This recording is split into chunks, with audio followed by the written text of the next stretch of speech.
And clean start. U.S. leader Heath Baldwin in lane 2. Baldwin and Williams Talbot. The great race in the middle of the track. I think I've always been someone who just likes to kind of move my body and be physically active.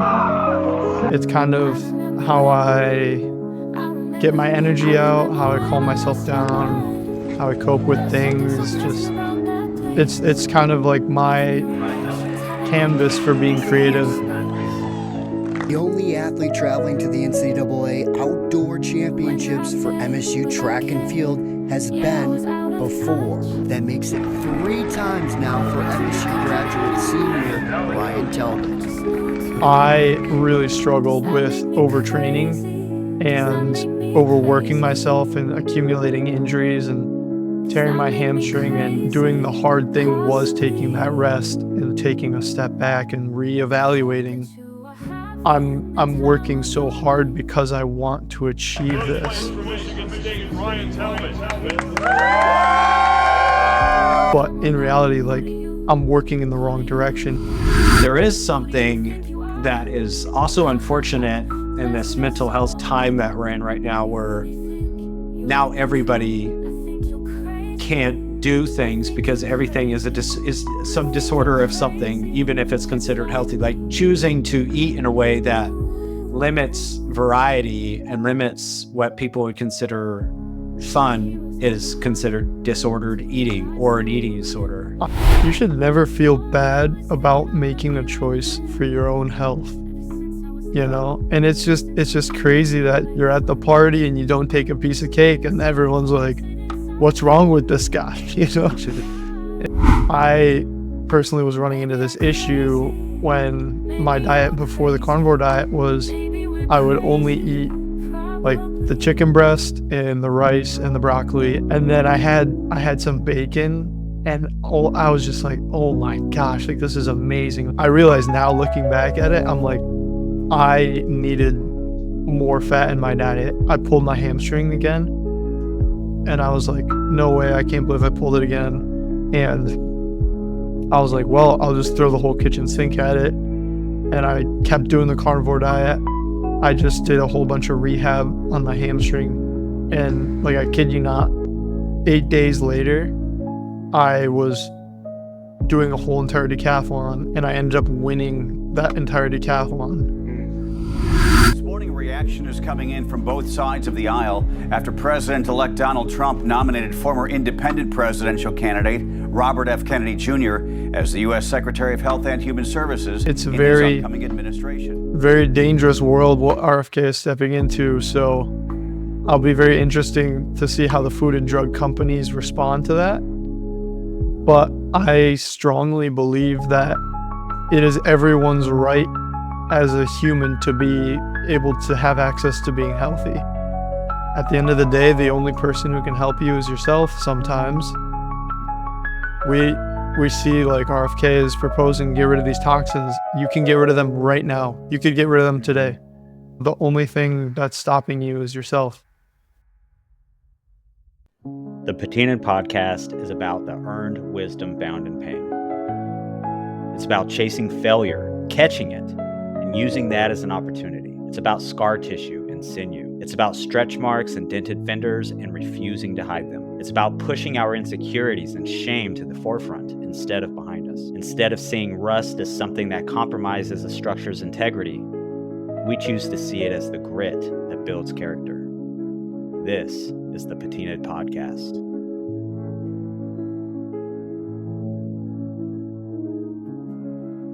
All right, welcome to another episode of the Patina'd podcast. So I'm really excited about today's guest, Ryan Talbot. So Ryan, you're a graduate at Michigan State University, where you starred and dominated in the Decathlon, and we'll talk a little bit about the Decathlon and some of your experiences from an athletic standpoint. 24 years old, and you're making we'll talk about diet a little bit, because you're making the dietary choices of somebody who is like 45-year-old who just saw a picture of themselves on a beach and they can't believe what they've become. and you're making those choices at an early age. So that's something that I want to talk about. And so, yeah, man, I'm excited to have you on. Welcome to the Patina'd podcast. Yeah, thank you so much for having me. Yeah, dude. So what I like to do with a lot of people when I first kind of get rolling into this is just tap into some of the background, some of the origin story, if you will, and just kind of talk about, upbringing and challenges or memorable experiences that you've had within your upbringing. And we'll maybe start from there. Yeah, so I grew up in Michigan, just outside of Grand Rapids. Okay, And my best friends is from Grand Rapids, Michigan. Yeah. nice. Yeah. Yeah, it's a great place. So pretty much grew up a big Michigan State fan. Both my parents went there. And that was kind of growing up, I knew that I wanted to go to Michigan State. And I also knew that I wanted to be an athlete. I played like almost every sport as a kid and then slowly began to specialize more towards track and field because I just really enjoyed running. What age was And that when you started kind of going in the track and field era? I think like I know that from like first grade to fourth grade, I was doing track. And then after fourth grade, I decided that I didn't want to do track anymore because I was beating everyone.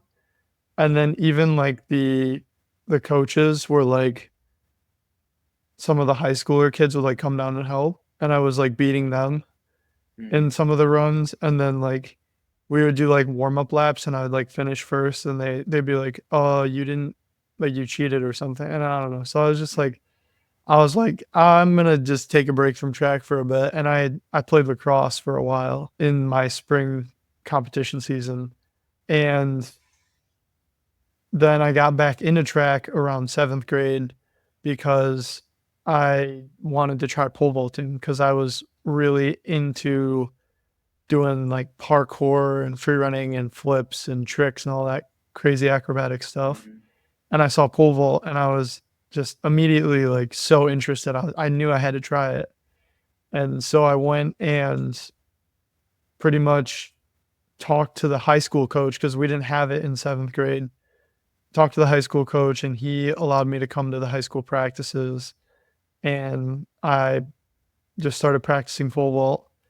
And from there on, I was just like specializing in pole vault all throughout high school. And every once in a while, I'd mess around and try to run the hurdles or do a long jump, do a high jump, And that's what kind of led me into realizing that I wanted to pursue track and field at a collegiate level. And also I wanted to possibly be a decathlete because as much as I loved pole vault, I knew that there were so many other events that looked really fun to me. And I really wanted to try like throwing the discus, throwing the javelin. I enjoyed long jump. I enjoyed high jump. Like I wanted to keep doing all those events. I didn't want to just specialize into one category. So that's what kind of led me into learning a little bit more about the decathlon. I didn't know that there was such a thing until close to probably like my junior year when I was applying for colleges and looking at colleges. My mom told me that there's an event where you do all of the events pretty much. And so that's what got me super interested. And I wanted to kind of talk to college coaches about trying the decathlon. And I was already a good enough pole vaulter to where I could walk on or get a spot on Michigan State. But when I got to Michigan State, I think I kind of was like talking to my head coach and I was saying like, oh yeah, I'm interested in trying the decathlon, but I'm also like a pole vaulter. I didn't know like who I was at that point, And then he threw me into decathlon training and I just fell in love with it. Yeah. So the decathlon is like, from my outside perspectives and even, as I grew up, I can't remember the name of the guys, but there's like this running ad as I was growing up between these two. Was it the Dan and Dave? Yeah, Dan and Dan. Yeah. Or Dan and Dave. Was it Dan and Dave or I think so. Dan and Dan? Yeah, something like that. Yeah. So these guys, like, it put them in the spotlight of these two just athletes, studs, competing against each other for whatever little things that they're doing for the commercial to highlight whatever they're marketing. But that was when it kind of first came on my radar as a kid. And it's always one of those things where, when you're watching the Olympics, that's one of the ones you want to pay attention to, because that's the all around athlete. That's the guy that's balanced in everything and excelling in everything. Mhm. And so, yeah, that's a pretty cool one to get into, especially for somebody like, I think there's something to you. I'm going to need your expertise on this, but it seems like the decathletes they have an entrepreneurial kind of creative sense about them.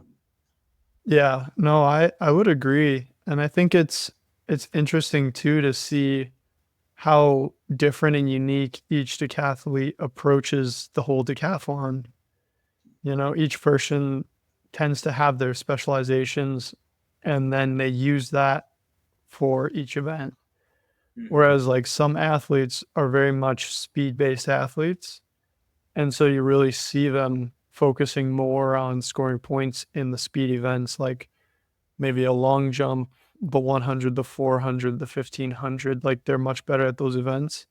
But then you also start to see some power athletes who are really making a lot of points in the shot put and the discus and the javelin. And then they have really good high jumps and long jumps because they jump with power instead of with speed. And it is definitely a crazy amount of creativity that you need to come up with to figure out how you can be good at all the events.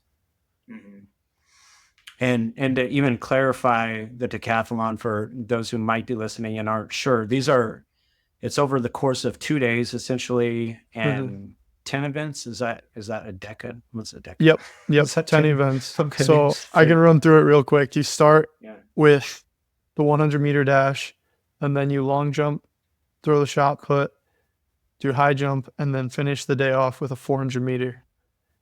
And then you get, I think, less than 24 hours is the rule, but it's usually just like you go home, go to sleep, wake up, compete in the morning, and you start with the 110 hurdles, throw the discus, do pole vault, throw the javelin, and then finish with the 1500.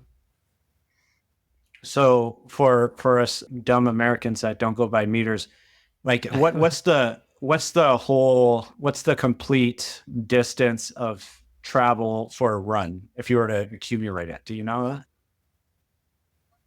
Like, I think everybody kind of knows 100 meters just down the straightaway of the track. The 400 is just one lap around the track, and it's almost a quarter of a mile. Mm-hmm. And then the 1500 is just 100 meters short of a mile. So it's just short of a mile. Okay. And so you're doing that, and then you're doing cool stuff like throwing spears and all that kind of stuff. So yeah, that's awesome.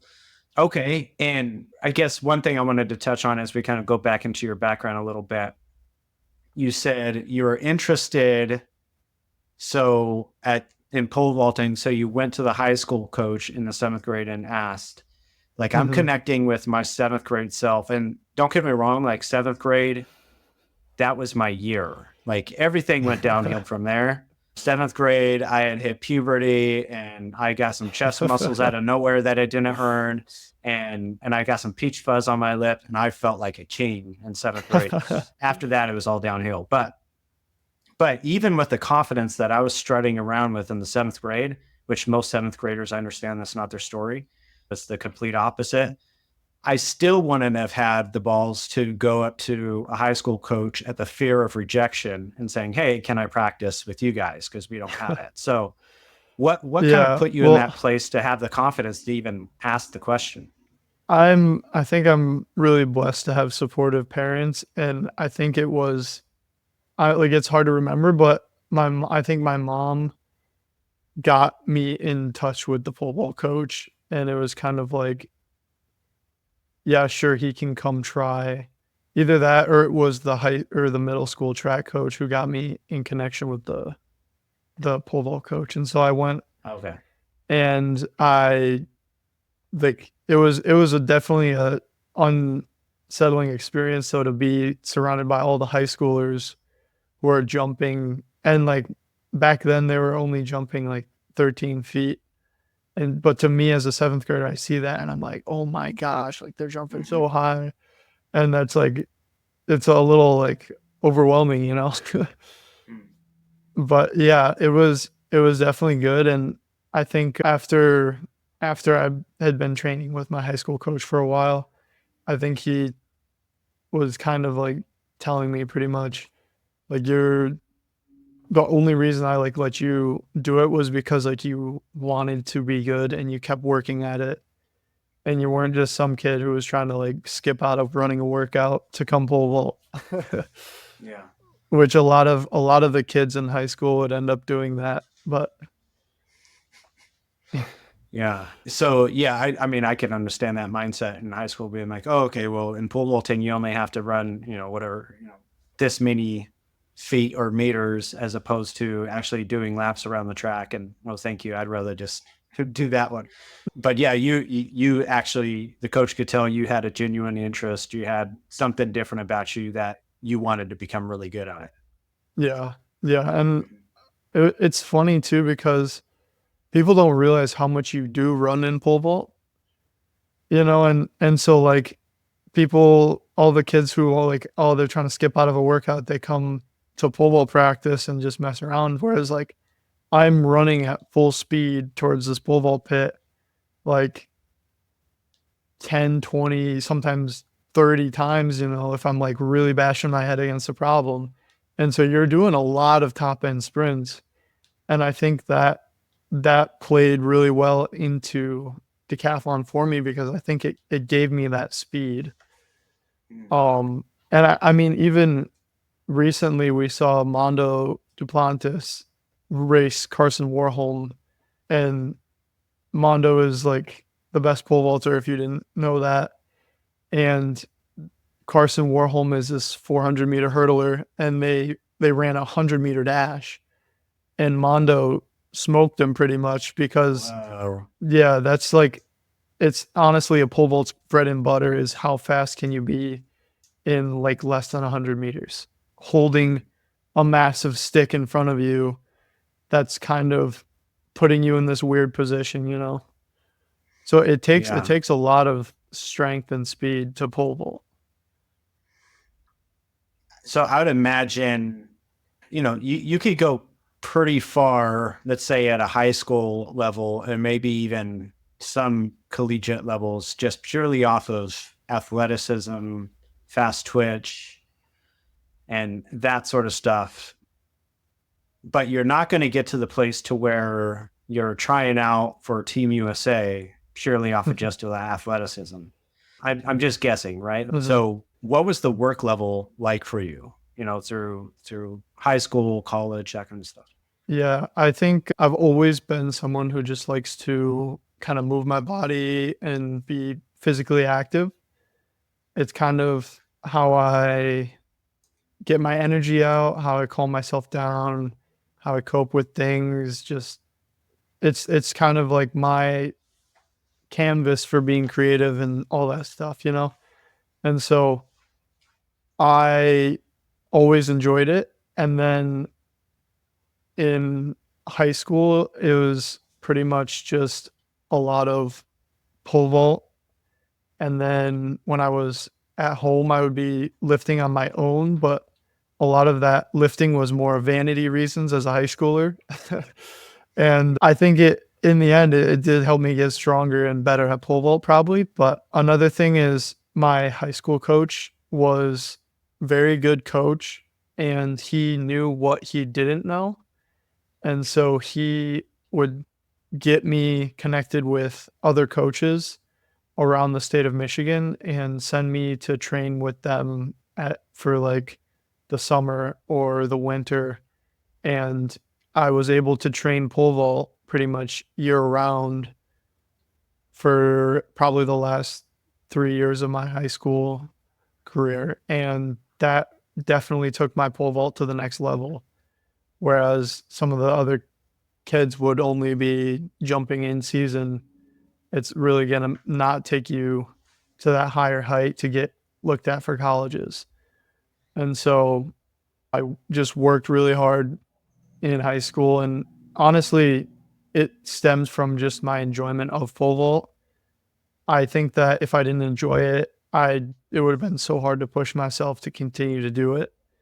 But I always had a great time doing it, and it's still probably my favorite event. So that really helps. And then in college, the training was just like a whole new ball game, because I went from only pole vaulting and not doing any serious college lifting to all of a sudden you're in a Division I college weight room with strength coaches who are specifying your workouts to fit your needs, and then you're on the track running workouts. Like, I had never really run any track workouts, or I'd never run any like base miles in high school.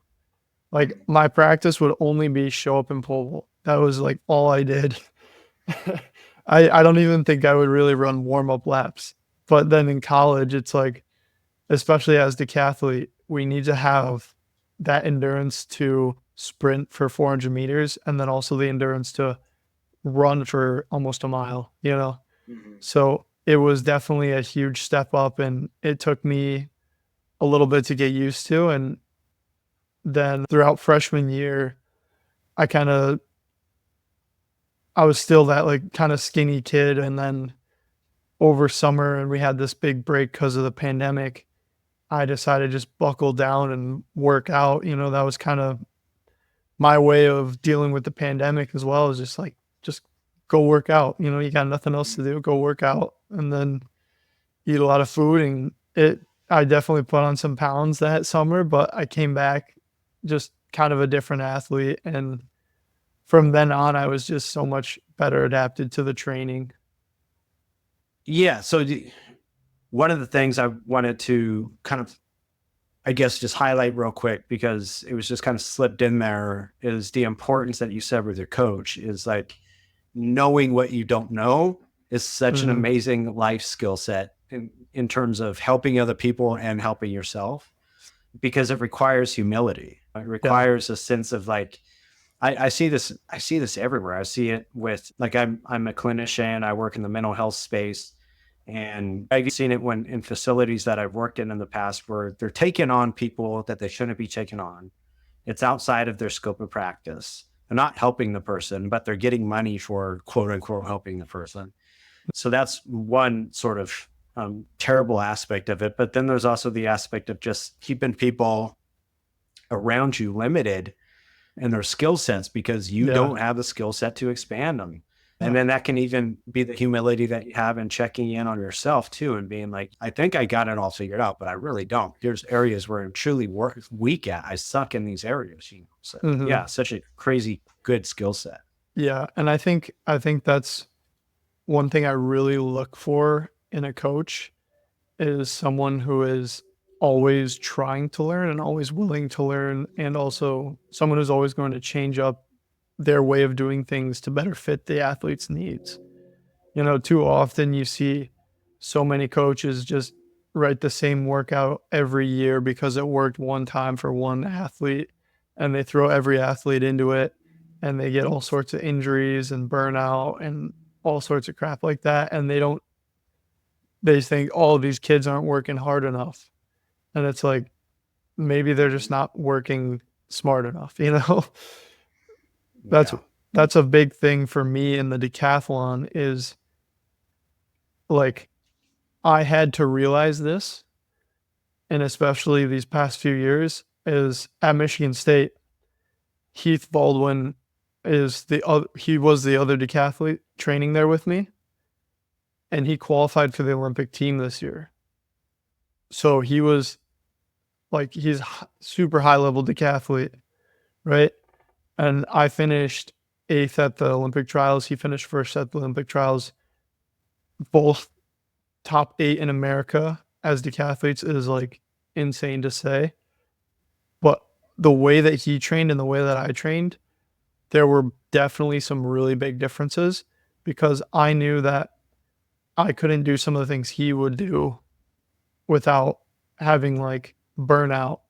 But then he couldn't do some of the things that I would be doing without like not getting gains or here or there and stuff like that.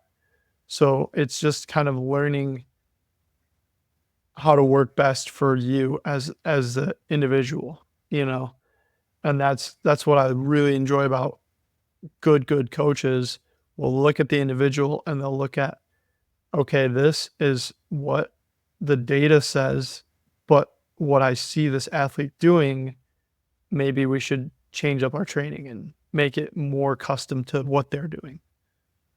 Yeah, I mean, it's so huge. I think that's something Elena Bruckner actually talked about too, where she kept dealing with injury after injury after injury. And it was the same mentality of like, we'll just work harder, Yeah. instead of kind of flexing the plan according to the particular way the body moves for that individual, the way, whatever the thing is that's individualized to the person and their specific body type, their movement. You said even having someone on the same team going through the same program, having two different types, both coming up with high achieving levels, speaks to everything you're just saying, the truth. Yeah. Yeah. And I think there's a big movement for just the general mindset of athletics is you need to work hard, or like it's just that mindset of like, if you're not working hard, you're not working. And like, to me, that's kind of a toxic mindset because it's so hard to quantify how hard is, And then for me, if I work hard in the gym, I will just destroy myself and I won't be able to move like the next day, But some people can work hard in the gym and feel great the next day, It's all just based off of like, how hard do you think hard is? Yeah, that was going to be a question because you had mentioned you worked hard through high school and that kind of thing. I was going to ask you, okay, what does working hard look like for a high school athlete? But like you just said, you can't even qualify, Yeah, you can say what hard work looks like for you from even like this many days a week, this many hours, and intensity at a blank out of 10. But that doesn't quantify to the person listening of like what hard work would look like to them. Yeah. And I think another thing too is, like I said, and this is kind of like a common theme that I feel very strongly about, is like, you need to figure out what works best for you as the individual athlete. And so maybe working hard is going to work good for you. Maybe you're one of those people who you're sitting on the couch too much, you're lazy too often, you need a little kick in the butt to work harder, But there's also a lot of people out there who are they're overworking, I would say. They're overtraining. Like, they're working too hard at things. And kind of like the idea is like, you don't like, maybe just work easy at the problem. If I can go pole vault and instead of working hard at pole vault and destroying my body and not feeling good the next day so I can't pole vault, I go and I work easy, and then it's easy to pole vault. And then all of a sudden, because pole vault is easy, I can go harder when the time is necessary. And then it's like you're kind of stacking it up. Whereas like your baseline becomes an easy baseline, and then your baseline moves up to a higher level and a higher level and a higher level, And so it's not like if you're a runner, you're going to go first time ever running, you're not going to go run 20 miles at once. You're going to run 1 mile until 1 mile is easy. And then you're going to go run 2 miles until 2 miles is easy. And you're going to build your way up. And I think too often people aren't working at that stage until it feels easy. They just keep throwing themselves into the fire and getting burnt, Yeah, I think that definitely is the case, especially for especially for people that are like at a place to where their level of hard is so minimal compared to the next person. Yes, making your bed is hard, then getting out and running a marathon is ridiculous, right? Yeah, you got to work hard. Yeah. Yeah, I think I don't want it to be like don't work hard. It's more like turn your hard into an easy, and then work a little bit harder. Work a little bit harder. I think that like the David Goggins mindset of like run until your knees are breaking and then keep running is not a healthy mindset. But at the same time, there is that power of achieving that never give up attitude, which is not a bad thing. But for me as an athlete, I need to realize that I don't want to do that until I'm in a competition. And I've never met someone in a competition who I've been competing with who didn't know how to work hard, But if you train smart in practice and you work hard in the competition, like that's more my mindset. And especially as a decathlete, you can't do a whole decathlon with a little injury. Like you got a little nick here or your little muscle soreness here. That's going to get magnified after 10 events. And so I guess the whole reason I'm going on this big tangent is I really struggled with overtraining and overworking myself and accumulating injuries and tearing my hamstring and missing out an opportunity to compete at my first decathlon because of, or I guess the first 2 decathlons as a sophomore, I didn't compete because I pulled my hamstring twice, And I think that was just me with this like feeling of I need to work hard instead of like I need to work smart and stay healthy so that I can work hard, I think it's a good point. So discipline, the way I kind of describe discipline is doing what you know you ought to do, but would prefer not to do. And so sometimes for people, discipline would be taking rest. Like that would be a discipline, right? Because for some people, the harder thing is to rest and listen to the voices in their head saying you're getting weaker right now as you're resting. Everybody else is training right now as you're resting. Like that would be the harder thing to do for people, but they know, a part of them also knows they ought to be doing it. Yeah. And I also think there's a difference between those who are competing and those who are just trying to better themselves for the sake of life. And that's where the David Goggins kind of just get out there and do it thing. I would argue the mentality, maybe not to the level you completely destroy yourself at, but the mentality of I'm not going to give myself an excuse to quit, or I'm not going to give myself an excuse today. I'm going to get up even though I'm feeling broke or I'm feeling tired or I'm having whatever pity party in my head that's telling me I can't do it today, and I'm going to go and do it anyway. For the sake of like knowing that you can do really hard things, you have to consistently prove that to yourself. Yeah. And so, I guess I'm not trying to say like don't do hard things or anything like that. Yeah, for sure. Because I'm very much strongly believe that like you should always be pushing your comfort zone. You should always be pushing the boundaries of what you think you can do. But what I had to learn for myself was that my discipline to push my body into the ground every single week was not going to get me on Team USA because I would be too broken and injured to even compete. Yeah. And so it was for me, it was kind of doing the hard thing was taking that rest and taking a step back and reevaluating, like where is this mindset of I need to work hard coming from? And it was coming from this, like, it's stemming more from like this anxiety of not being able to achieve my goals and dreams, And so then it's like, I'm working so hard because I want to achieve this. But in reality, like, I'm working in the wrong direction, and I need to work on doing the hard thing, which is to take that rest and feel maybe uncomfortable that I'm not working as hard as some of my training partners. But then when I go to competition, the results were showing that it was working out.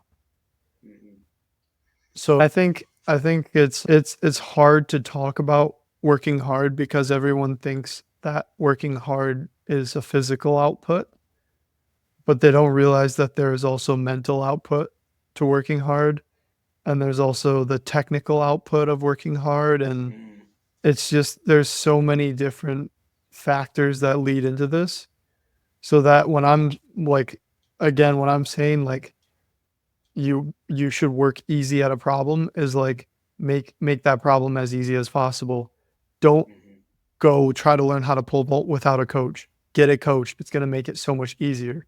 You know, is it like your legs are hurting, like you need to strengthen those muscles to make it easier, right?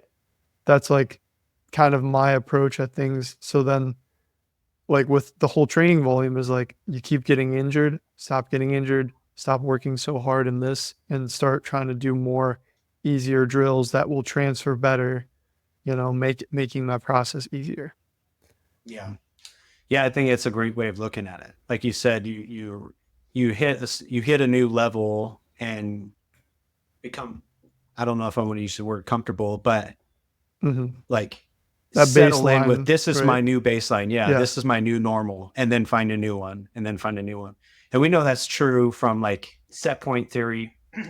Long story short, I think it's overall a good measure or a good model to use in something like this. Like you have, Yeah. from a weight standpoint, right? Like if somebody's 300 pounds and then they lose 100 pounds in a month, well, 99% of those people are going to gain all that weight back, if not Yeah. then some, right? Because they haven't allowed their body enough time to recalibrate to this new weight. And so, Yep. and they haven't changed the things that help them sustain the weight loss yet. They Yeah. haven't done the Yeah. mentality and the work to help them sustain it for a longevity standpoint. But if they lose that 100 pounds over the course of the next 2 years, over the 2 years of doing things to be consistent, they've created a new set point for themselves. Yeah. You know? So, yeah. Or even like you work to 200 pounds real quick and then you maintain 200 pounds. You don't try to go down to 150 right away, you know? Yeah. All right, just a quick pause. Firstly, I want to thank you. I want to thank all the people that have been subscribing. The show has grown. So I have a 1-week challenge for you, the listener, to do something daily that's going to put yourself in a situation to fail or be rejected or do something that sounds miserable in a good way. Don't be vague about this challenge. Sit down, write it down with a pen and paper, and it's likely something that you want to already do for yourself. This could be asking out that barista that you think is cute. This could be taking a cold plunge every day or a cold shower. This could be like calling up people that you need to reconcile with or ask forgiveness from. This could be just starting up that daily practice that you've wanted to do for a long time, like journal and prayer. This could mean going and getting that free trial at the nearest jiu-jitsu class. This could mean getting creative in the kitchen and trying different meals and different ideas. Or it could mean just meal prepping. So there are a ton of different things that you can do that helps build up your ability to take on normal misery and become more resilient. And if you already did this challenge last week, then go ahead and start a new challenge or continue to progress off the challenge that you did last week. For example, if it was trying to run a further distance than you've ever ran, you can continue to progress that forward. Or if it was something else from an exercise perspective, like doing 500 push-ups a day, you can progress that to then 550 or 600 push-ups a day. Or you can just take on something totally new that you're interested in. The number one rule is this can't cause lasting harm to yourself or someone else. So don't do anything stupid. This all has to be based in the idea of building yourself up in a healthy way, which leads into the second rule, which is this has to push up against your avoidance. This has to push up against something that you're avoiding to do for yourself. again, that is healthy for you. That's the challenge. Let's keep normalizing the idea of chasing failure, seeking it out, and pushing ourselves in ways that we never thought was imaginable. Thanks. Enjoy the rest of the episode. I guess before I move on to your eating disorder, just joking. But before I move on to that, what the people really want to know is, and this is the question that people are aching to know, is have you ever had an incident that took place similar to that of at the Paris Olympics, where the guy had a particular, how would I say it? Like he was large in a particular area, which made him knock the pole when he was doing his pole vaulting, and his package knocked the thing over. Any moments like that for you? No, I'm No. I haven't run into any of those problems yet. Well, I usually try to jump high enough over the bar, a few extra feet just to be safe. Yeah. Yeah. The best Halloween costume I saw out there was some guy. Did you see that Halloween costume? He was dressed up in the same, the same gear, and he had taped like he had his junk over the pole and taped to his strapped to his lap was a pole, and it's just that's the best Halloween hilarious costume out there. All right, so getting back to the eating disorder that you have, let's talk about this a little bit. Of course, I'm joking, but I mean, I guess I should say, I've worked with clients with genuine eating disorders. That's not something to joke about, but there is something that is also unfortunate in this mental health space time that we're in right now, where now everybody can't do things because everything is some disorder of something, even if it's considered healthy. Like being considered healthy is somehow now a disorder. And so choosing to eat in a way that limits variety and limits what people would consider fun, or limits what people would even consider healthy, is considered disordered eating or an eating disorder. And so let's talk about that a little bit, because you've been doing the carnivore diet, or are you still carnivore? Yep. And how long have you been carnivore? I am almost to 3 years. In February, it'll be 3 years. So just short. And you haven't died yet, I have not died yet. Amazing. Because I'm not diabetic. I'm not obese, according to the experts, though, I'm not constipated. You either have an eating disorder, or you're constipated, or you're dying of some sort of, Okay. So let's talk about things. Let's talk about it, because I'm not a stranger to the carnivore diet. I use it, I would say, once or twice a year as a way to refine homeostasis. Yeah. Just kind of balance myself and kind of recalibrate. I just finished a month of carnivore this last week on Friday. Oh, awesome. When I first tried it, Sean Baker, who has probably brought millions of people to Find Health, it was the very first Joe Rogan interview he did. I listened to it. I'm like, wow, this must have been 7 years ago now, something like that. But I'm like, that's just crazy enough. Let me try it for a month. And then I tried it for a month. And it took me about 3 weeks to get rid of the cravings for sugar. Mm-hmm. And then the last week went great. And the whole time my energy was great. It was just the cravings that made it terrible. I didn't even have the bad GI issues. I didn't have any of that. I never had that with carnivore. But my energy was great and all this stuff. And then so I kept going, okay, let me do it for one more month, then one more month. Then that ended up going 7 months until eventually I had a salad at this place called Cattleman's. And that was my undoing. I'm like, I don't know. I just now it just I was doing great. I wasn't craving sugars. I wasn't craving anything. And then that one salad, all of a sudden, I'm now craving all this stuff, and I gave in. And then I just then transferred over into a ketogenic or very low carbohydrate diet. Yeah. Which is what I think is the most achievable for 90% of the population, is to just eat low carb, avoid processed sugars, avoid the seed oils, avoid the toxic chemicals. You're going to be feeling way better than everybody, Mm-hmm. That's honestly the first and easiest step to take. But you would be surprised at how many things in our food are just riddled with these toxins, and like the seed oils especially, it's in everything. The sugar is in everything, and it's very hard to eat clean and healthy in 2024. That's why focusing on like whole foods, single ingredient foods, like that is step number one in my book. Focus on whole foods.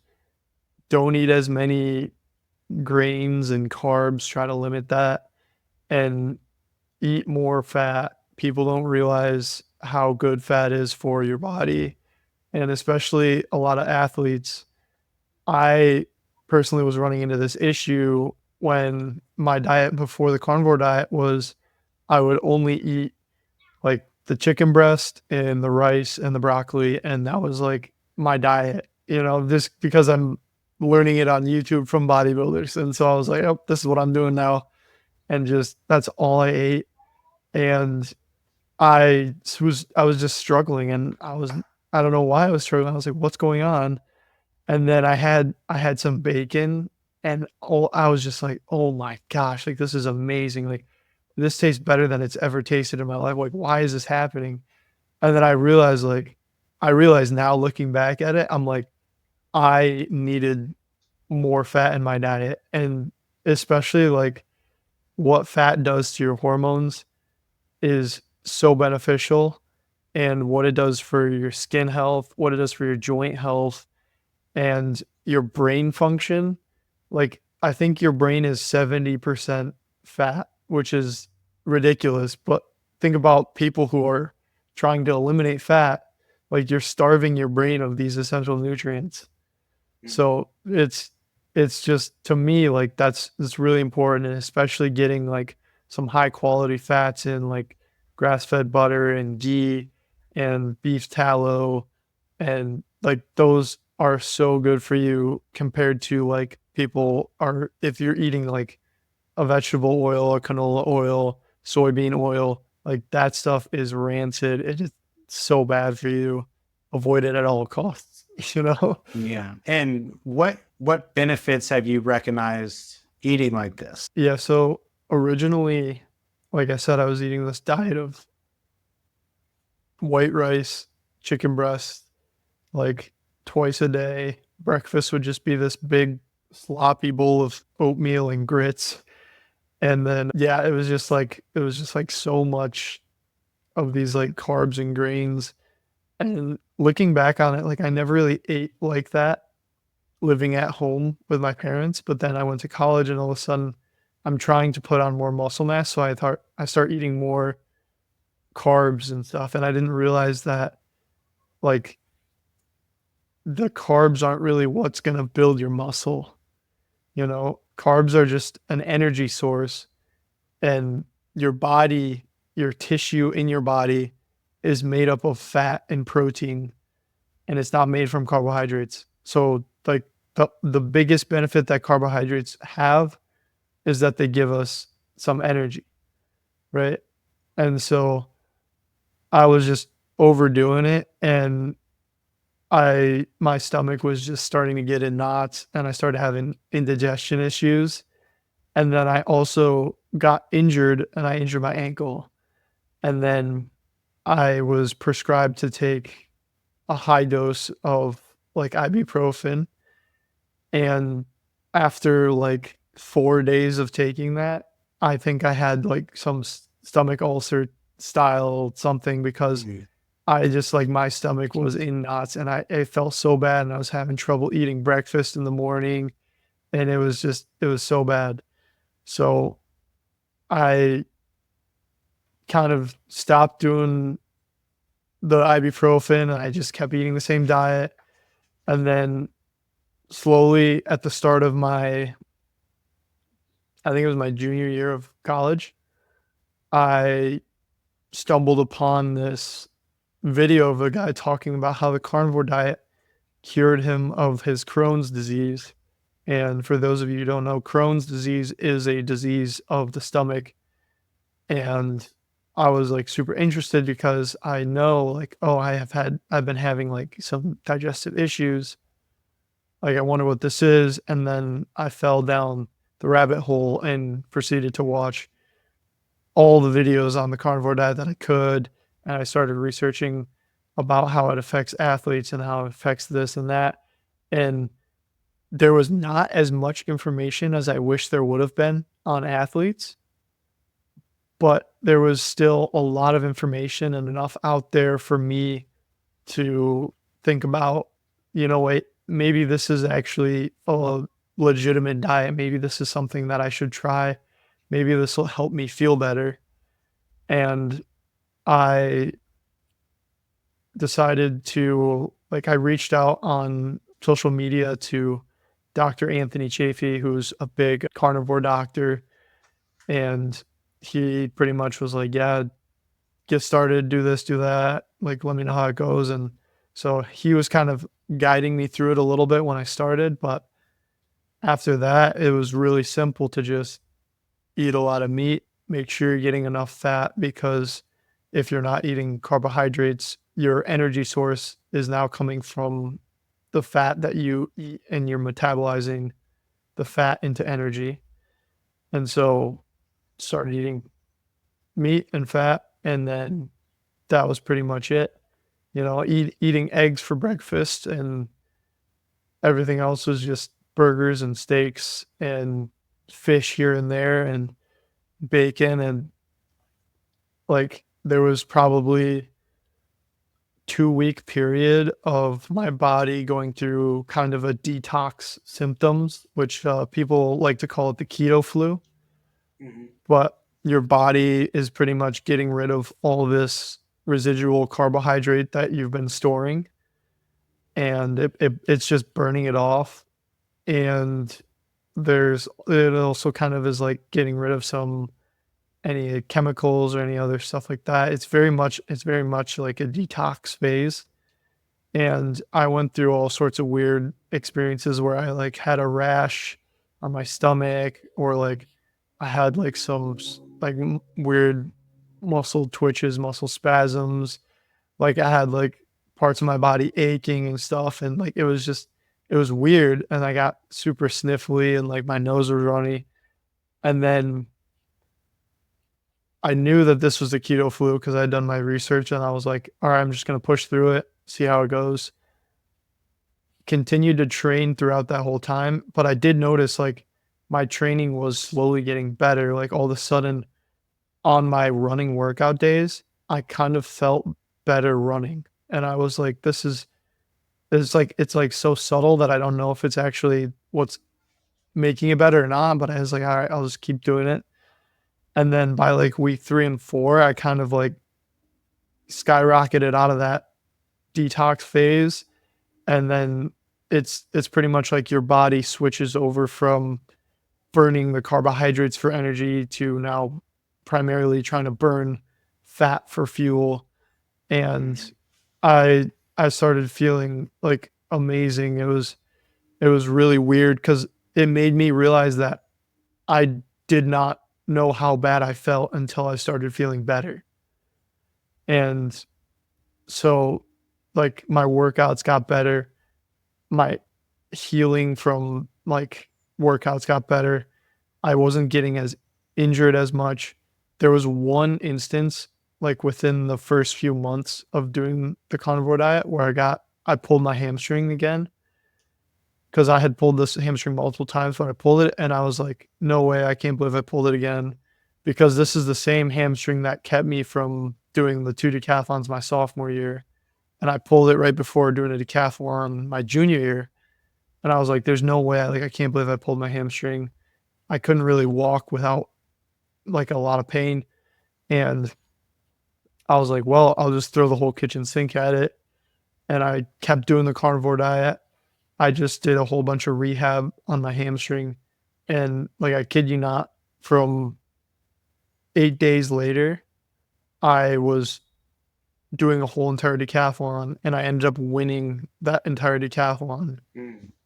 And I think that my body would not have healed my muscle that quickly if it wasn't for just eating as clean as I was, because that's one thing with the injury healing is like my inflammation is so low now. Like I don't get inflamed from like anything, because like a lot of it is just your body's natural response, right? And so like if I get an injury, there's small inflammation in the area, but like I'm not getting overinflamed. I'm not feeling like I'm like working out and then I just have this like inflammation. I can't even like feel good about like anything, and it's just like that decreased, and then recovery from working out increased, which for a decathlete is going to help out a lot.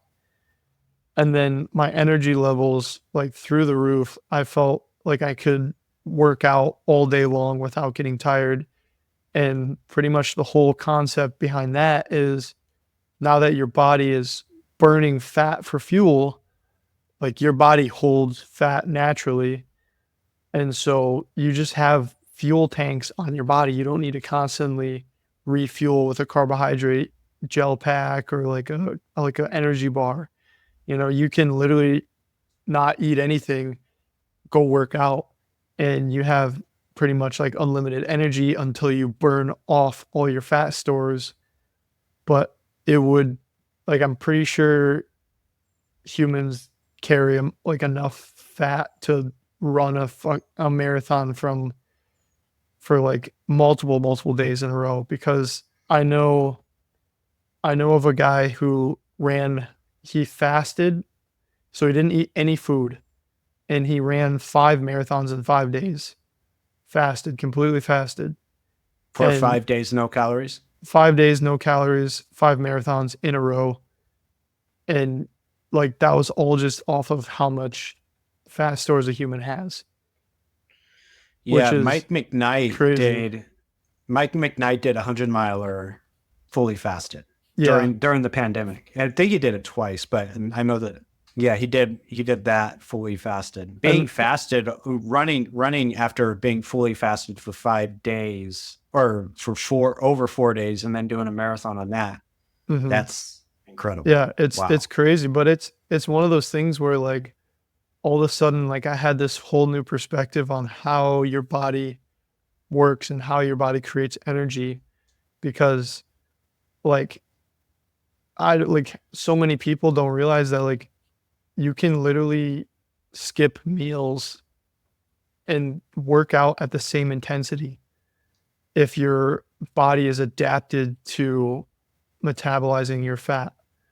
And that's like one of the biggest benefits that I think is for like carnivores. I just have this steady energy throughout the whole day.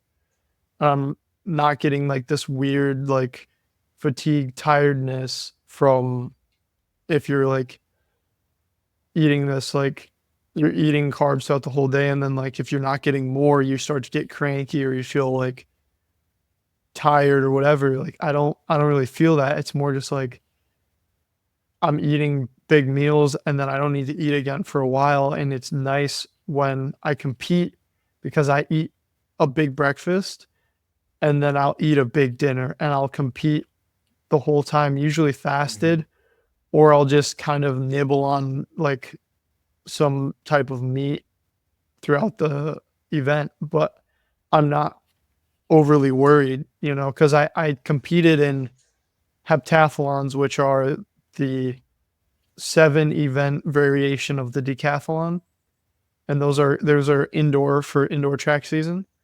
And I think I did 3 or 4 heptathlons still eating carbohydrates, and like by the end of the heptathlon my body already felt destroyed because I had all this inflammation from this sugar and the byproduct and all that stuff, and then you're going to run 1,000 meters in the heptathlon, which is just over half a mile, right?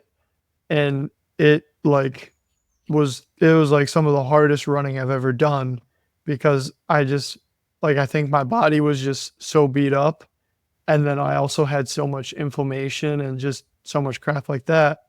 And then flash forward doing a decathlon, like I I get to the end of the events and my body's sore and tired, but I don't have this weird feeling of like there's just sludge in my system, you know?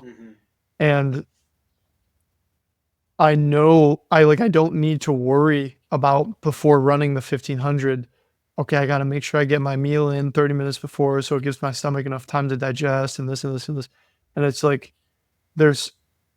it just simplified it for me. Whereas like eat a lot of food in the morning, refuel and eat a lot of food at night. Don't worry about it. Go compete, use your body. You have unlimited source of energy pretty much. Yeah, I can concur a lot of that in terms of energy stores, and I feel like for me that was the kind of big shock. Like I didn't know how to eat whatsoever when I started getting physically healthy and started taking diet seriously, I didn't know what I was doing at all. So when I listened to the Sean Baker interview, that very first one he had on Joe Rogan, and that kind of like opened my eyes to potential of something else other than this low fat diet. I'm like, okay, well that's interesting. And I noticed it didn't take me, like, I didn't have like a 2-week transition process. I don't know why. I guess I'm fortunate that it didn't, but the craving, like the psychological cravings for sweets, that took a good 3 weeks. But yeah, immediately I noticed that my energy was just, I was more like, it didn't spike. I didn't have highs and lows. It was just kind of more chill. It was like the energy just kind of felt like it was taking the same amount of energy and squeezing it out for a longer period of time versus just taking a ton of energy and putting it over a short, like condensed period of time, you know? So yeah.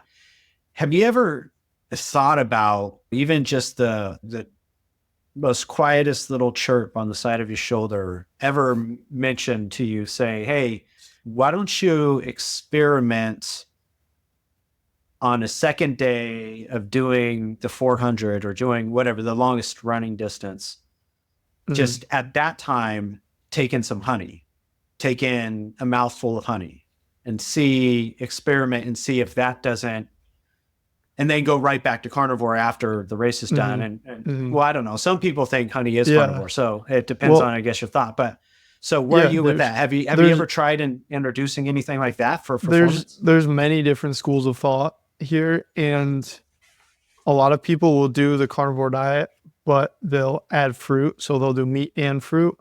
Whereas like meat is 80% of the diet, fruit is 20% of the diet.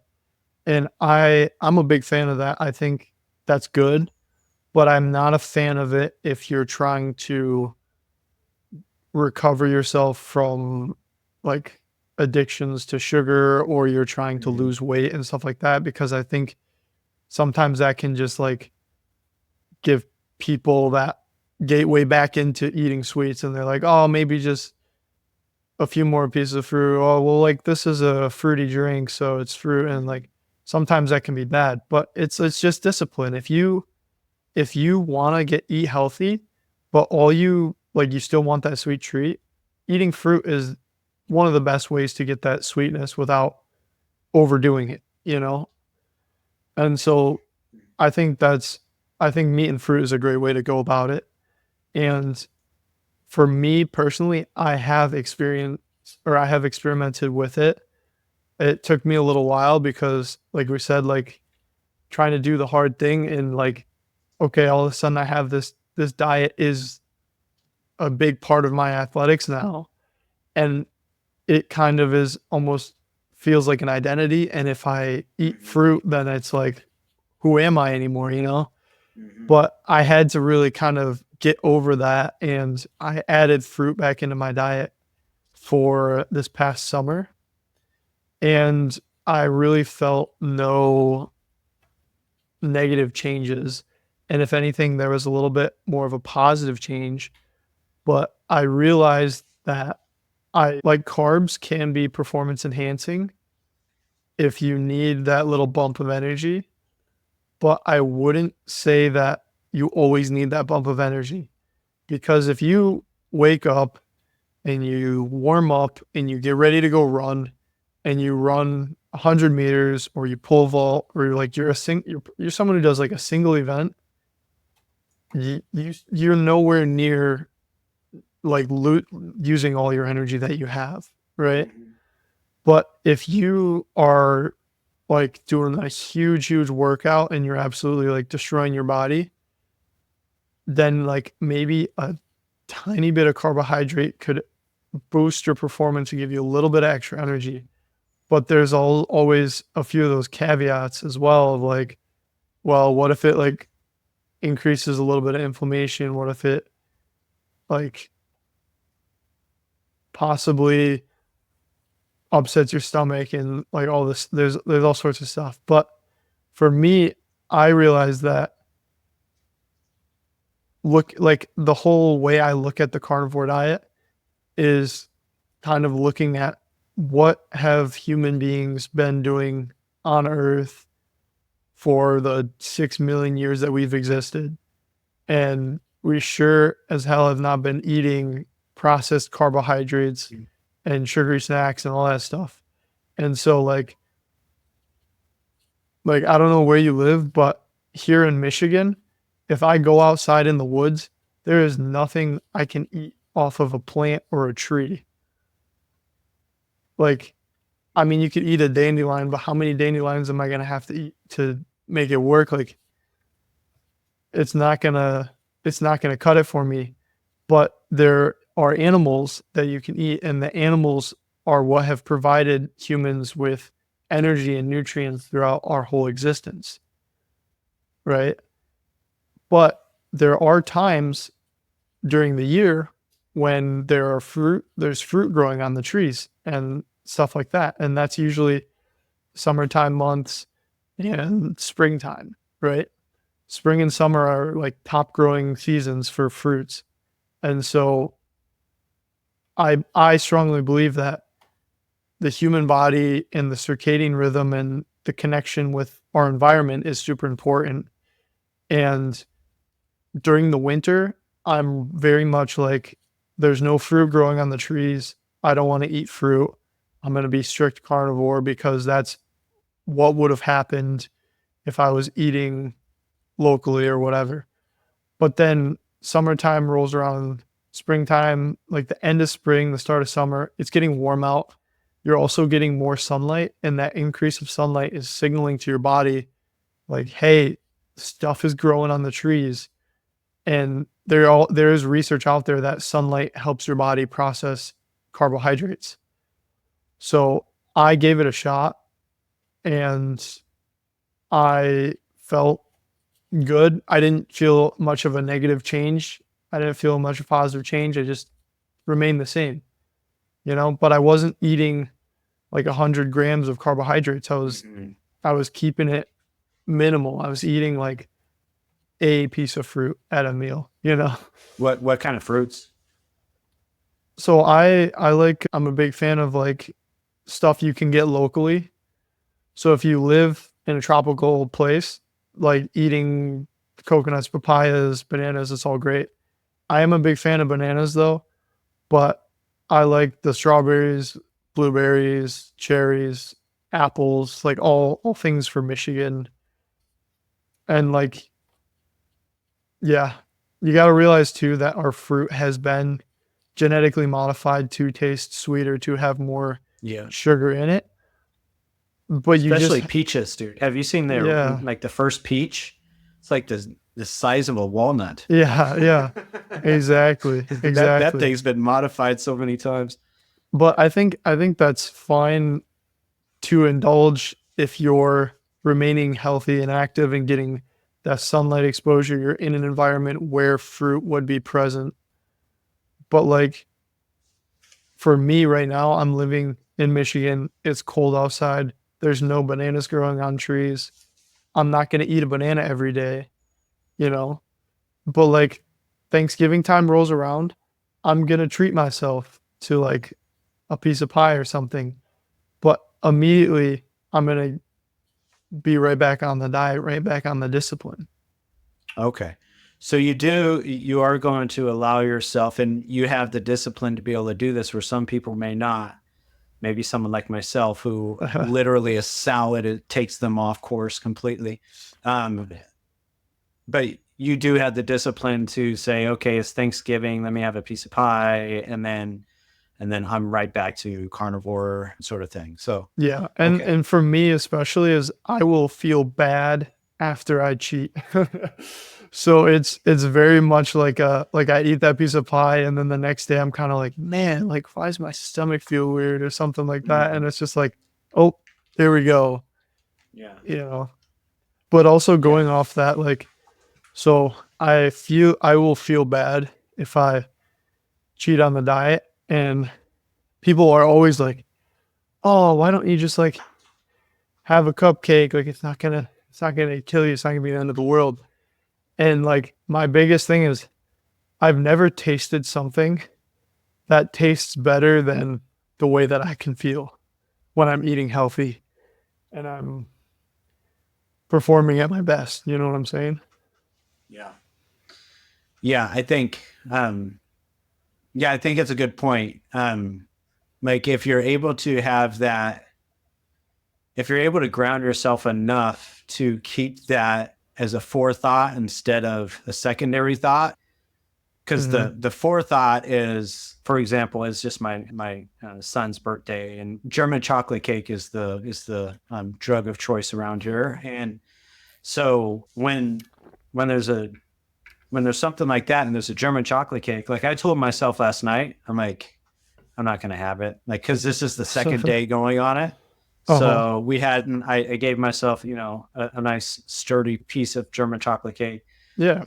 All real sugar, flour, and all that stuff. And then we were going on the second day of it. I'm like, I'm not gonna do it. And then my wife pulls it out, and I'm telling you, it is like my weakness. I'm like, all right, just today, just today. Yeah. But if I'm able to keep that forethought of like, almost like pull yourself outside of what it's going to taste like, acknowledge that it's going to taste good, and then, okay, I already know what it's going to taste like. I can gather the ingredients in my mouth right now and just kind of have the idea of it. Now, what tastes better, that or getting through this moment? Yeah. And being able to be mindful in those experiences and having that, like you said, that thought of what tastes better, feeling good or the taste of something in the moment.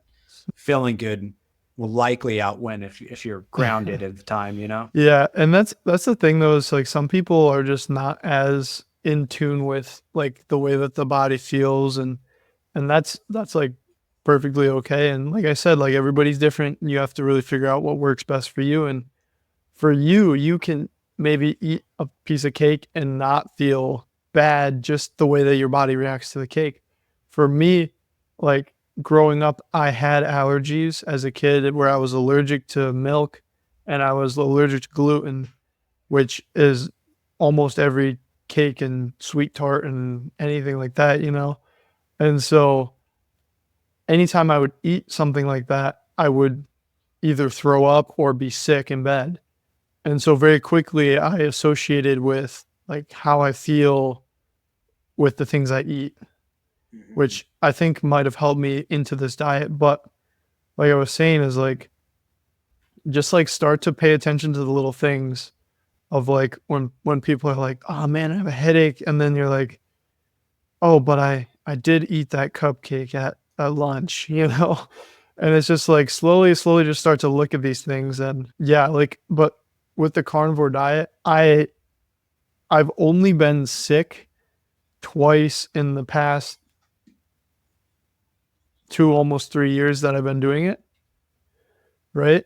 And for me, that's amazing because I used to be getting sick like 2-3 times a year. And also on the carnivore diet, the only 2 times that I got sick, both of them were days after I had gone out with friends to get like a drink.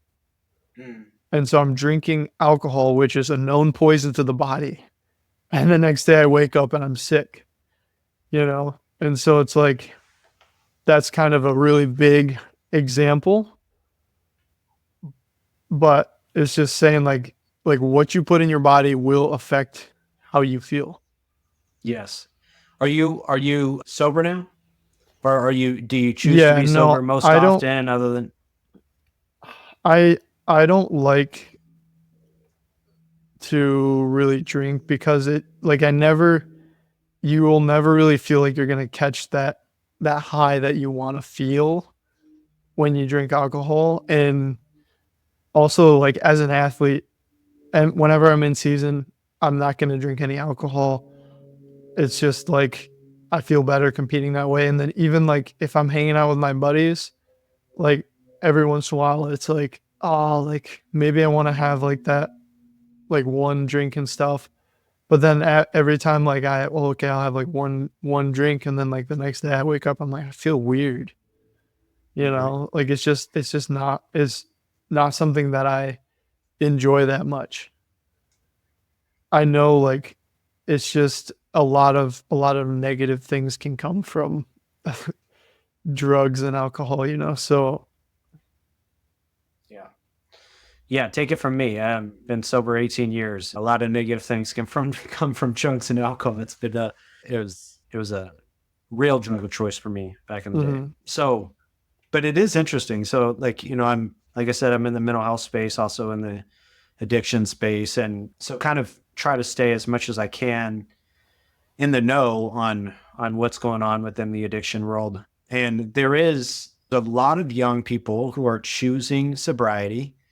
Chris Williamson, who's got Modern Wisdom Yep. podcast, like he's spoken out about it as well for himself, but just choosing to be sober in Mhm. spite of not being an addict, in spite of not having times where you drink it too much or something, but nonetheless not being an addict, to clear differentiation. But in spite of not being an addict, choosing, I see that this thing doesn't help me in life. This thing is a toxic chemical that when I take it into my life, at best, I feel bad the day after. At Mhm. worst, I make terrible decisions that I later on Yeah. regret. Yeah. And so I'm just going to choose to not do it. And there's a growing population of young people that are choosing to do that, which is very cool. But it sounds like you're motivated from just an athletic performance Yeah. standpoint, mostly of like, I don't need it in my life. Yeah. Yeah. I think that's like the decathlon and just the pursuit of athletics at the highest level possible has really just completely improved my life in so many ways that I like don't even realize. And like the first is just like you said, like I don't like to go out and party every weekend like most college kids my age are doing. And I think that like learning about the carnivore diet and then seeing like, oh my gosh, like alcohol is so toxic to the body. Like I want to be healthy and compete for as long as I can. Why would I want to sacrifice that longevity for a night you might not even remember, you know? Yeah. And so it's, yeah, but I think it's just really hard in today's society for a lot of kids to find the confidence to show up to a party and not drink, because like I've been at parties where like I'm not drinking anything. I don't have a drink in my hand, and people kind of like give you a weird look, like, well, what's wrong with this guy? And it's almost like they give like the self judgment of themselves. They're like, well, if he's not drinking, like, does he think he's better than us? Like, what's up with that? And very easily they're like, oh, it's because you're an athlete, like it's fine. And it's like, well, in reality, like the reason I'm not drinking at this party is because like I don't want to feel like crap. Like it's not only because of my athletics. It's like physically, like I just enjoy my life better when I feel better, you know?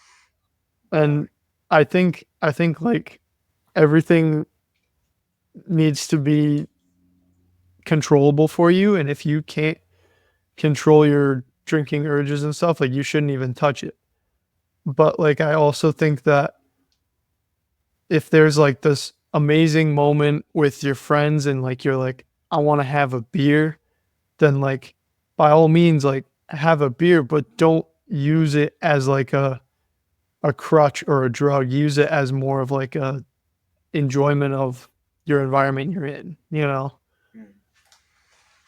Yeah, I think going from, and I guess this will probably be the last thing I'm going to say, or maybe not. I don't know. But like going from somebody who was an addict, drug addict, to then going into somebody who was obese, going like getting sober and then taking that addiction and essentially putting it into food. And then when I started to get my life together from a physical health standpoint, I started to realize the correlation between what you're talking about here from the way people perceive you from being somebody who doesn't have drinks. Well, that's weird. And then from an even more micro level, being at a family barbecue and being somebody that doesn't take in the piece of cake or the whatever it is too, you're looked at in the same way. Like there's the same for stare sure. at you. There's a like big correlation. There's like a frustrating stare towards you. Like, what are you doing here? I like, who invited this guy to the party? Like, get him out of here. Yeah. Well, that's the thing is like you should never feel bad about making a choice for your own health. You know? And it's just crazy that you, like you said earlier, like eating healthy is almost seen as a disorder nowadays. And so it's like you're at the party and you don't take a piece of cake and everyone's like, what's wrong with this guy? You know?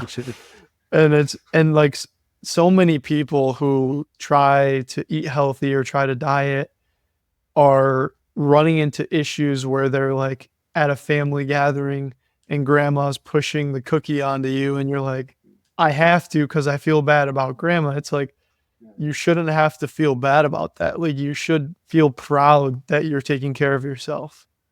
Yeah. You know, so. Yeah, I couldn't agree more. All right. So you already graduated. One of the questions I was going to ask you is how's the campus dealing with the election?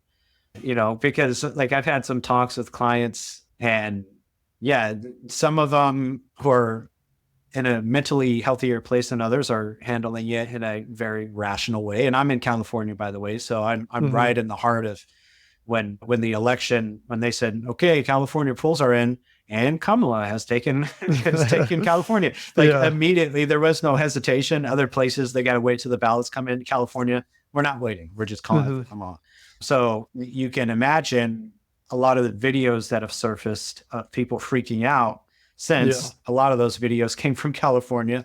And so there was a lot of talking to clients, some, like I said, some in mentally better places than others, and some, whether they were for or against, had a rational perspective on it and didn't get brainwashed from what culture and what news told them.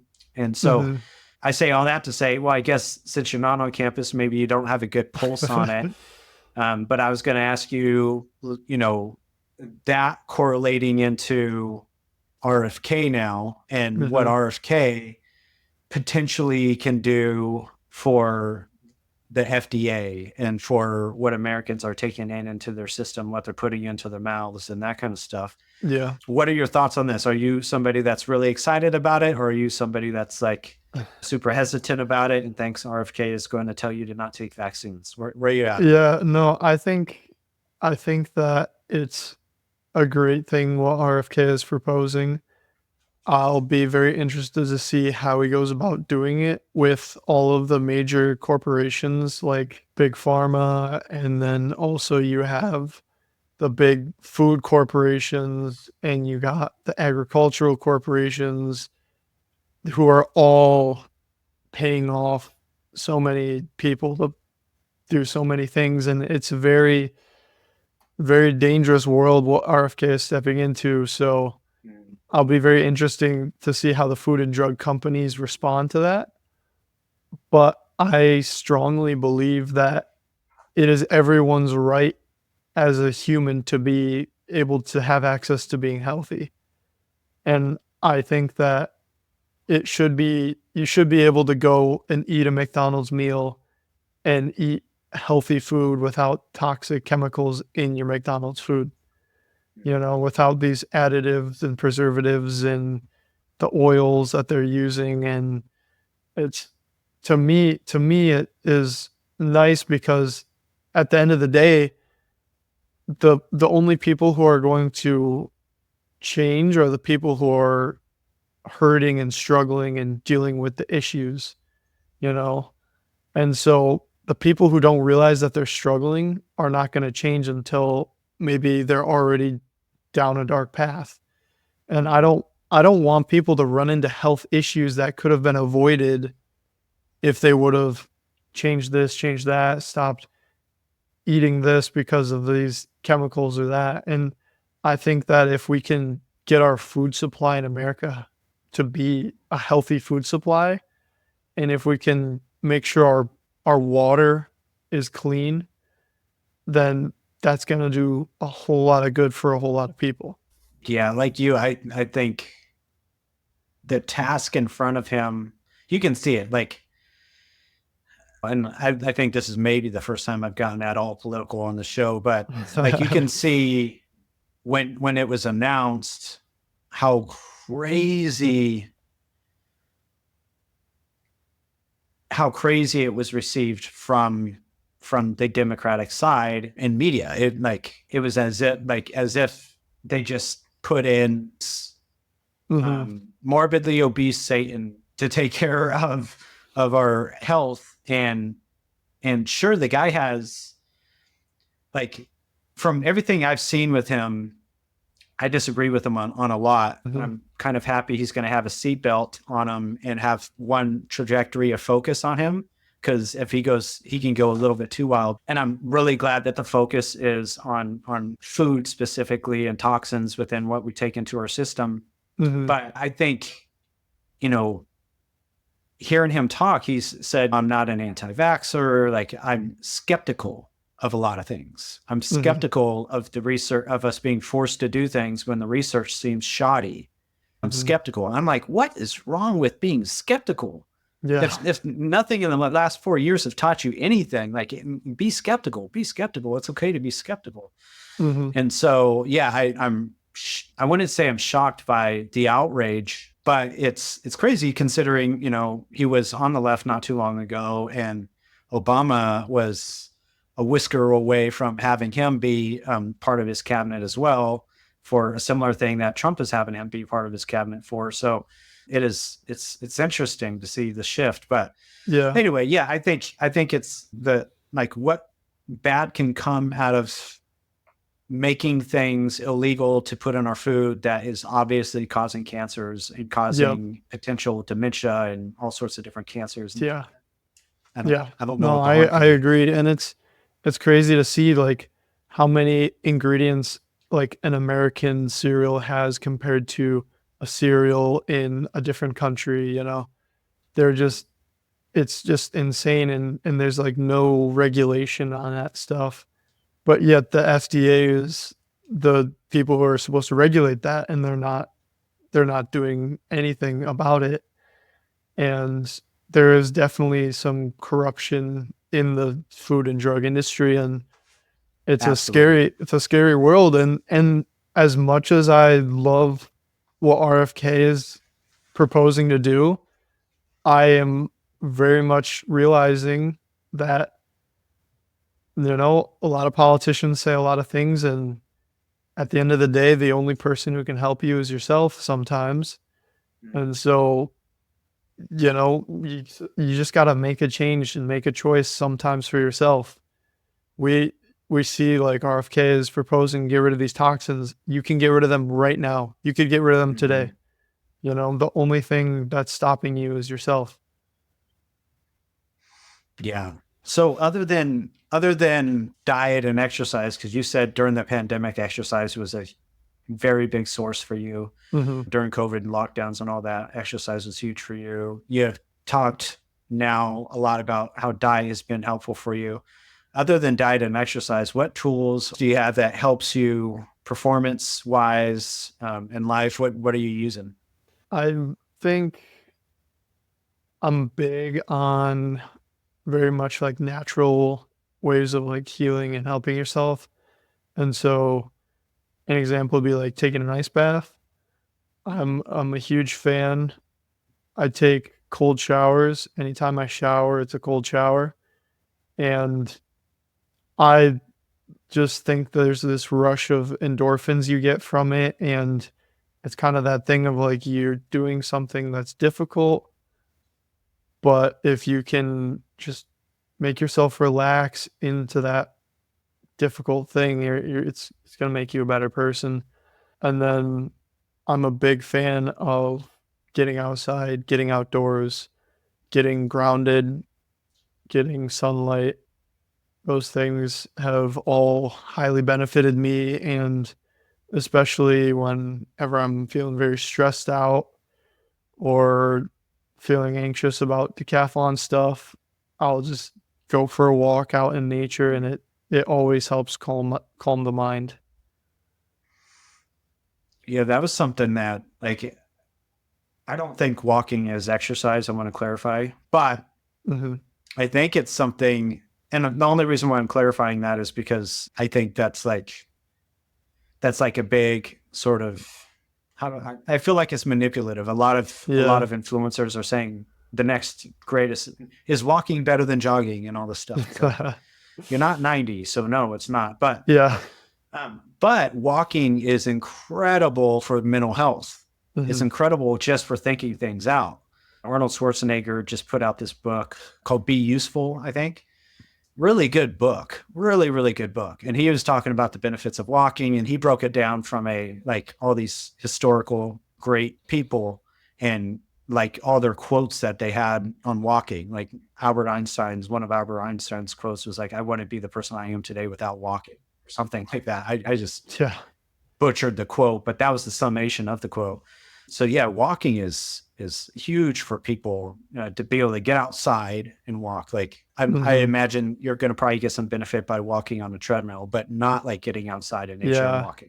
No, I'm big about it's got to be outside for a walk. And I think some of the biggest benefits is like you're getting your blood flowing. And that's like especially for me as an athlete, is like if I sit around too long, like you start to get stiff and achy and sore, like just go move your body. And like you said, it doesn't have to be a hard workout. It can just be a walk.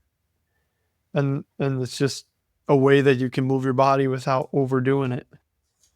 Another thing I do is I'm really cognizant of blue light exposure, especially towards the nighttime.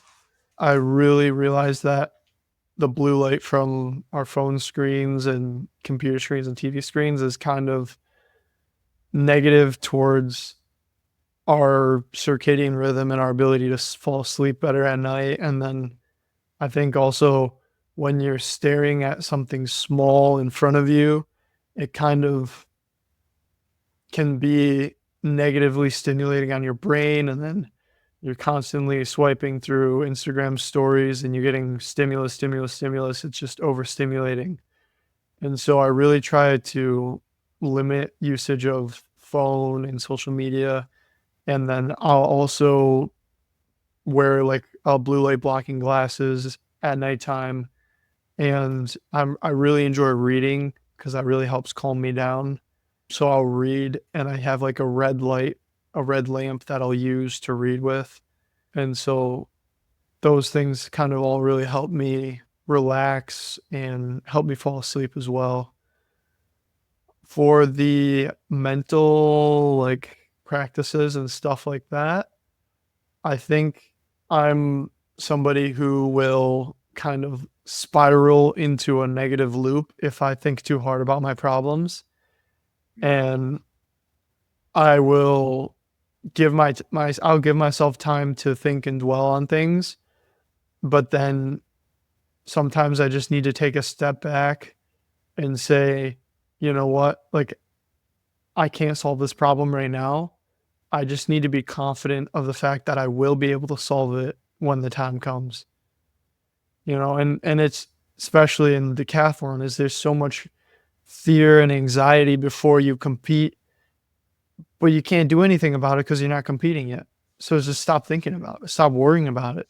Be relaxed, be calm. That's what's going to make you do better in the moment. And then when you get there, usually when you get to the problem you're worrying about, you realize it's not that big of a deal in the first place. And so I do try to solve problems in my head, but I also try to kind of take a step back, take an outside perspective, and just say, look, relax, you'll be good. Life moves on, and try to do those relaxing things like go on a walk, read a book, stuff like that. Yeah. Yeah. All good stuff, man. That's good. Mm-hmm. Yeah. The cold exposure stuff. Yep. I don't buy into the high level of dopamines that have been reported for it, but I think the ability just to do it and to, again, go back to doing something that you would prefer to avoid, and how that builds up resiliency is so incredible. And so just to be able to do it and like whether you're somebody that gets super high level dopamine production for the next 16 hours out of it, or whether you're someone like me that I don't think I'm getting a lick of dopamine production out of it, if I'm honest. Like I made a cold plunge, like, because I didn't have just a spare 10 grand to buy one, and did my own experiments on it. I'm like, yeah, you know what? Like the greatest benefit is like it's better than any cup of coffee, but it doesn't last hours on end that I've heard as reported. But more than anything, it's just the idea of I'm doing this thing that my body is like doesn't want to do. So repulsed by. Yeah. My body is so frustrated by it, does not want to do it whatsoever. And then I go and I do it. And some days are harder than others, but it's like just the ability to do it, okay, like I did something hard today. Yeah. And I think also, like you said, like the dopamine and stuff is great from cold, but like I don't do it for the dopamine as much as I do it for that. Like the cold exposure is really good at decreasing inflammation.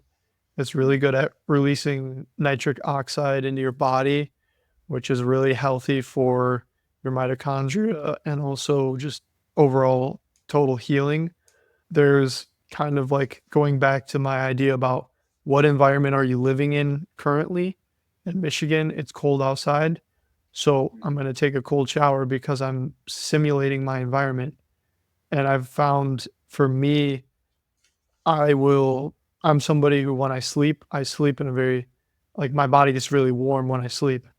So taking a cold shower before I go to bed helps cool down my body temperature so that I'm not waking up in the middle of the night sweating, So there's so many benefits. And like you said, like forcing yourself to do something you don't want to do is probably one of the biggest ones. I think that there's this deep resistance in our human DNA to resist cold because cold equals death back in past 6 million years of human existence, but nowadays, like we have to push ourselves out of those boundaries sometimes, but then you do the cold exposure and then you feel good about, hey, I did something hard today. Like what else can I do? Mm-hmm. Yeah, for sure. And what's on the horizon for you, Ryan? So we got LA in 4 years. You got Tokyo in 300-ish days. Mm-hmm. What's on the horizon for you? Yeah. So for me, looking at my decathlon, my weakest events are the high jump and the long jump. And so I am focusing a lot on getting better at those events. Right now, I'm training at Grand Valley with Coach Steve Jones, who is, in my opinion, best high jump coach in the United States, probably. And we're pretty much, for me, the way that I'm looking at this year is it is a growth year. It is get used to what it's like to train outside of college, get used to kind of being your own manager of what meets am I going to compete at, and really just focus in on training the events that I'm bad at, get better at those. And then when it's time to compete, I'm gonna compete probably at the U.S. Championship in Eugene this summer around, I think it's July 31st or 30th, something like that. And I might do an earlier indoor meet. I might do another decathlon, but for sure the biggest meet that I'm looking at right now is the end of the year. And I've got so much time ahead of me, so I'm not really worrying about it. And also my big goal is to make it to the Olympics, to make it to LA. And it doesn't need, like, I don't need to achieve that goal until 4 years from now. So there's not a huge stress to be like, I got to be as good as I can be right now. You know, I'm very much like process oriented. I'm building, I'm taking my time, and I'm doing it right. And if I can compete and do amazing this year, I'm so happy. If I go and I compete and I don't see any growth, that's fine, you know. But it's like I'm just pretty much like focusing on the future at this point and just living on this process, enjoy the process, learn the events, get better at them. Yeah, something about me feels like you would vibe very well with the ultra scene if that's not too far in your distant future, maybe around the age of 28, 29. You know, I've always after the Olympics, but yeah, always been super interested in ultra stuff. something about me makes me, I'm like, this dude, like if it wasn't for the Olympics on your horizon and your concern of like potentially injuring yourself prior to it or something, then I would say you probably should look into an Ultraman or an ultra marathon or even Ironman, something like that. Yeah. But, No, I think someday if I get the chance, that would be a really cool thing to be able to do. Yeah, you'll get the chance. It's like there's a reason why this is changing now. Actually, there's a lot of really young studs coming up, but so it's slowly shifting. But most of the ultra scene is people that are, you know, they're outside of their window of excellence, you know, when they're like, but they still want to compete, and then they find this sport where it's like you can jog very, very slowly and compete against other people.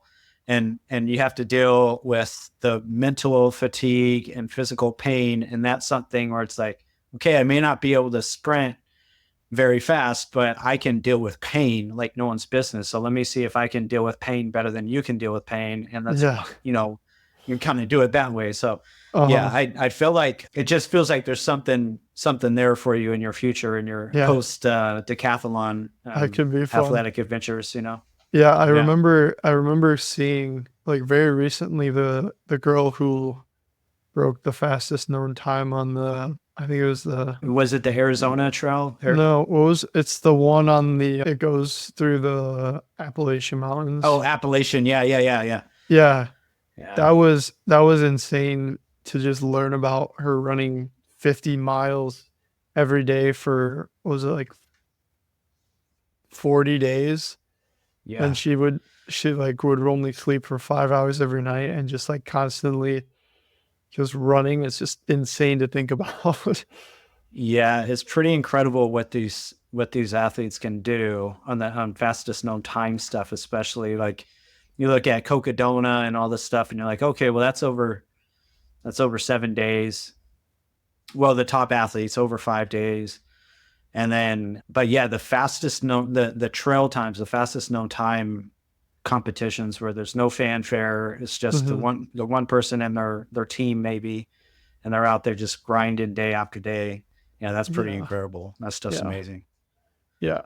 No, and it's just, something about just putting your head down and grinding is very enticing. Yeah, man. So yeah, I could tell that's likely in your future. You got the mentality for it, and so maybe then we'll have another conversation if this is still going. But yeah, dude, I could tell it's getting dark on your end of the screen. Yeah, sorry about that. It's all good. Let's dude. see, I might have a light here, but yeah, no worries, man. Yeah, there we go.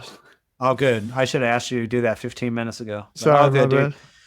All good, man. And I really am honored to have you on, Ryan. Have athletes at your caliber to come on and share your wisdom and experience on a time show like this is great. Thank you. Yeah, thanks so much for coming on, man. Yeah, thanks for having me.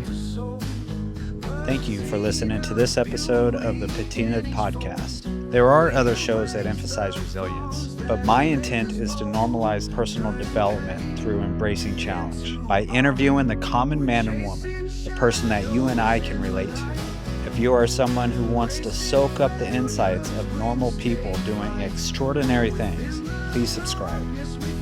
If you know somebody who is overwhelmed by fear and complacency, please share this podcast with them. I'm your host, Kenny Hill, and I run a private practice near Sacramento, California called Recovery Hill. My website is in the description tab along with my social media links. Each imperfection, a familiar face. We wear our struggles, no trace erased. In vulnerability, we find our place. Rust is gray, not decay. We're chasing shadows in the light, embracing failures, wings take flight. Within the darkness we find our sight. The Patina'd podcast, our beacon bright.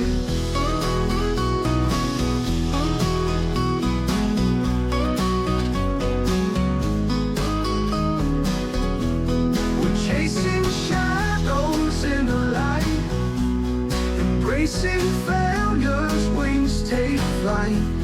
Within the